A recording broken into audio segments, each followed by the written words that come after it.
Here we go again with 5 more historical hills I will gladly die on. You don't have to agree, but if you do, congratulations on having picked up the book. If not, that's fine. History's full of people who were wrong, and now there are statues with pigeons on their heads. Let's get into it. Number 1. Colonialism didn't civilize anyone. It wasn't a benevolent upgrade package, it was theft, torture, and extortion.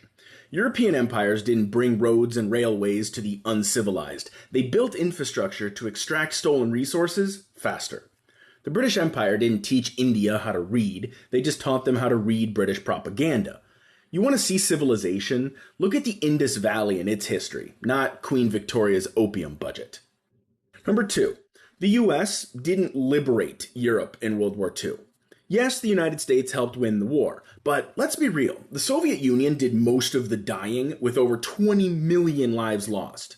America rolled in during the final act and started demanding credit. Also, we kept some of the Mustache Man's favorite scientists and gave them desk jobs at NASA, but that's a whole other video. Number 3.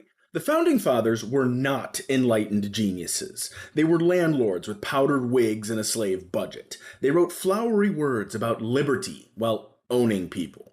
Thomas Jefferson wrote, "All men are created equal," with a straight face while fathering children with a woman he legally owned. George Washington, great general, also tracked down escaped enslaved people, even while president. He posted newspaper ads offering rewards for their capture, including a years-long pursuit of Ona Judge, who fled his household in Philadelphia. He didn't just own people, he used the highest office in the land to try and bring them back. The only thing they did right was build in a system to fix their mistakes on the Constitution. Number 4. Rome is overrated. Other civilizations did it better.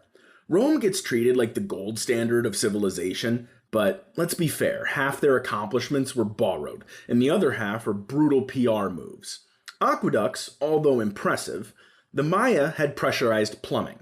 The Persians had postal systems and roads long before Rome paved the Forum, and the Indus Valley had city grids and sanitation 2,000 years earlier, and without the gladiator bloodbaths.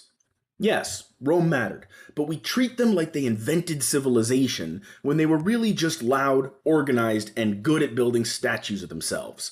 Other empires were smarter, cleaner, and far less obsessed with stabbing each other in togas. And finally, number 5.